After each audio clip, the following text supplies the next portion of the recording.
Station किसी भी रिश्तेदार ते जानी बच्चे वेख के नहीं रखदा कोई। बाजी रुको अगर रेल गड्डी आ जाएगी रुक जाओ किधर चले हो इधर साढ़े ले वेखो की गल बच्चों रेल गड्डी ते लैके तुसीं टुर रहे हो भाई मेरे मियां छड़ के चले गए। राहल इधर आना जल्दी इन्हों कोई ना रखदा नहीं रिश्तेदार नहीं रख रहा नहीं ते तुसीं इत्थे रेल गड्डी ते आया करो रेल गड्डी आ गई अगों तो कोई गल नहीं भाई मैं अपने बच्चों लैके थल्ले आना चाहनी।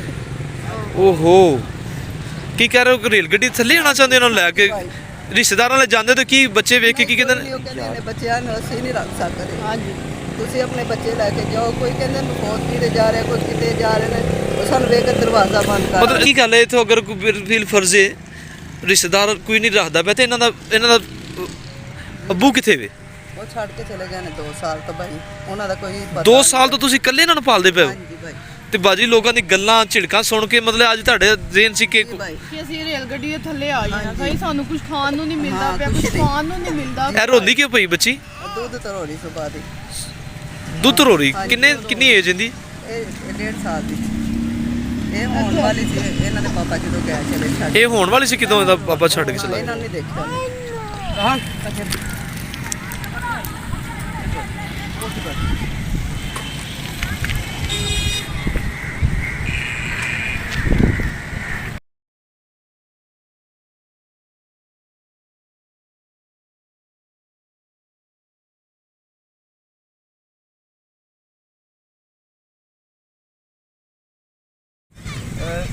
ਇਹ ਨਹੀਂ ਕਦੋਂ ਕਹਿਣਾ ਕਿ ਮੈਂ ਖੁਦਕੁਸ਼ੀ ਕਰ ਲਾਂਗੀ ਖੁਦਕੁਸ਼ੀ ਹਰਾਮ ਚੀਜ਼ ਜ਼ਿੰਦਗੀ ਡਟ ਕੇ ਜੀਣੀ ਹੈ ਠੀਕ ਹੈ ਖੁਦਾ ਤੁਹਾਡੇ ਵਾਸਤੇ ਚੰਗੇ ਵਸਾਇਲ ਪੈਦਾ ਕਰੇ ਸਾਡੀ ਕੋਈ ਵੀਡੀਓ ਦੇਖ ਰਿਹਾ ਤੇ ਜ਼ਰੂਰ ਸਾਡੇ ਲਈ ਤਵੱਜੋ ਕੀਤੀ ਜਾਏ ਬੱਚਿਆਂ ਨੂੰ ਲੈ ਕੇ ਬਾਜੀ ਕਿੰਨੀ ਕਿ ਮੈਂ ਖੁਦਕੁਸ਼ੀ ਕਰਨਾ ਚਾਹਨੀ ਹਾਂ ਮੈਂ ਮਰ ਜਾਣਾ ਚਾਹਨੀ ਹਾਂ ਤਾਂ ਇੰਨੇ ਵੱਡੇ ਬੱਚੇ ਕਿਸੇ ਕੋਲ ਲੈ ਕੇ ਜਾਂਦੀ ਵੀ ਤੇ ਉਹ ਰੱਖਦੇ ਨਹੀਂ ਪੈ ਰਾਹਲ ਕੋਲ ਕਹਿ ਰਹੇ ਸੀ ਕਿਸ ਤਰ੍ਹਾਂ ਪਾਲਾਂਗੇ ਅੱਜ ਨਹੀਂ ਉਹ ਬਹਾਨੇ ਲਾਉਂਦੇ ਨੇ ਕਿ ਅੱਜ ਸਾਨੂੰ ਇਹ ਕੰਮ ਹੈ ਅੱਜ ਸਾਨੂੰ ਉਹ ਕੰਮ ਹੈ ਸਾਨੂੰ ਜਾਣ ਦਿਓ ਅਸੀਂ ਰੇਲਵੇ ਪਟਰੀ ਤੋਂ ਬਾਜੀ ਨੂੰ ਇੱਧਰ ਲੈ ਕੇ ਆਏ ਰਾਹਲ। ਹਾਂਜੀ ਕੋਈ ਇੱਥੋਂ ਕਹਿਣਾ ਕੋਈ ਰੋਟੀ ਦਿੰਦਾ ਤੇ ਕੋਈ ਨਹੀਂ ਕਦੀ ਰੋਟੀ ਖਾ ਲੈਂਦੇ ਨੇ ਕਦੀ ਕਹਿੰਦੇ ਨਹੀਂ ਅਸੀਂ ਖਾਂਦੇ ਤੇ ਇਹਦੇ ਨਾਲੋਂ ਕਹਿੰਦੀ ਕਿ ਮੈਂ ਮਰ ਜਾਵਾਂ ਉਹ ਚੰਗਾ ਉਹ ਚੰਗਾ ਹੈ।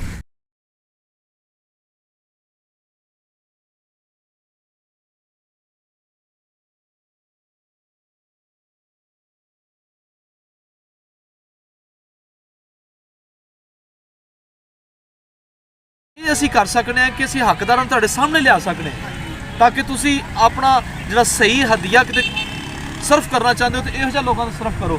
ਇਹ ਬਾਜੀ ਇੰਨੀ ਮਜਬੂਰ ਹੈ ਕਿ ਉਹ ਕਹਿ ਰਹੀ ਕਿ ਮੈਨੇ ਬੱਚੇ ਵੇਖ ਕੇ ਕੋਈ ਭਰਾ ਨਹੀਂ ਰੱਖਦਾ ਮਾਂ ਪਿਓ ਦਾ ਵਿਚਾਰੇ ਦਾ ਨਹੀਂ ਗਾ ਇਸ ਲਈ ਮੈਂ ਆਪਣੀ ਜੈਕਟ ਲਾ ਕੇ ਦਿੱਤੀ ਰਾਤ ਨੂੰ ਕਹਿ ਰਹੀ ਕਿ ਮੈਂ ਆਪਣਾ ਸਿਰ ਤੋਂ ਦੁਪੱਟਾ ਵੀ ਲਾ ਕੇ ਤੇ ਮੈਂ ਬੱਚਿਆਂ ਨੂੰ ਲਪੇਟ ਦੇਣੀ ਆ ਕਿ ਬੱਚਿਆਂ ਨੂੰ ਕੋਈ ਚੁੱਕ ਕੇ ਨਾ ਲਾਈਏ ਤੇ ਉਹਨਾਂ ਨੂੰ ਸਰਦੀ ਸਾਡੀ ਵੀਡੀਓ ਜ਼ਰੂਰ ਅੱਗੇ ਤੱਕ ਸ਼ੇਅਰ ਕਰੋ ਤਾਂ ਕਿ ਕੋਈ ਆਏ ਇਹਨਾਂ ਦੀ ਹੈਲਪ ਕਰਨ ਵਾਸਤੇ। ਅਸੀਂ ਹਕੂਮਤ ਨੂੰ ਵੀ ਕਹਾਂਗੇ ਕਿ ਇਹੋ ਜਿਹਾ ਅਦਾਰਾ ਕੋਈ ਬਣਾਇਆ ਜਾਏ ਅਗਰ ਕੋਈ ਐਸੀ ਮਜਬੂਰ ਭੈਣ ਸਾਡੀ ਆ ਜਾਂਦੀ ਹੈ ਰਾਹਲ ਇਹੋ ਜਿਹੀਆਂ ਭੈਣਾਂ ਕਿਹੜੀਆਂ ਨੇ ਉਹ ਪਾਕ ਦਾਮਨ ਵੀ ਰਹਿਣਾ ਚਾਹੁੰਦੀਆਂ ਨੇ। ਹੈਲੋ ਹਾਂਜੀ ਡਨ ਆ ਰਿਹਾ ਜਨਾਬ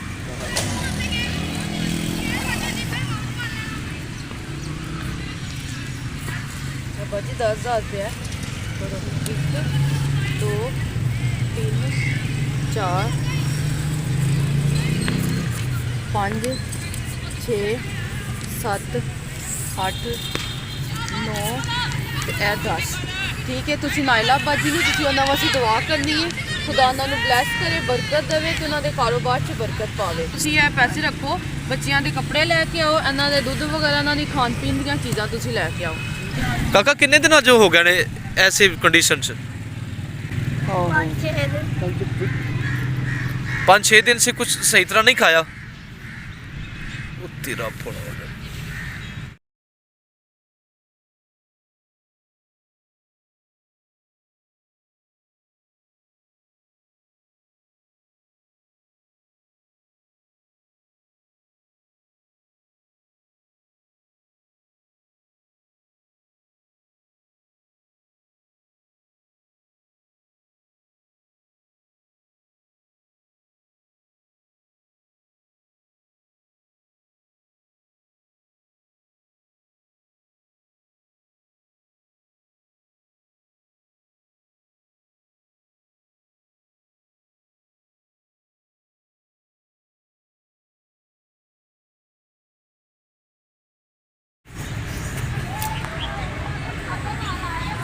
ਰਾਹੁਲ ਨਾਲ ਕੋਲ ਬੈਠੇ ਸੀ। ਚਲੋ ਚੁੱਪ ਕਰੋ ਬਾਜੀ, ਤੁਸੀਂ ਦੱਸੋ, ਚੁੱਪ ਕਰੋ।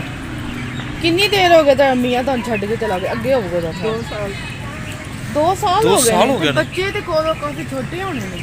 ਹਾਂਜੀ, ਉਹ ਮੇਰੀ ਬੇਟੀ ਹੋਣ ਵਾਲੀ ਸੀ।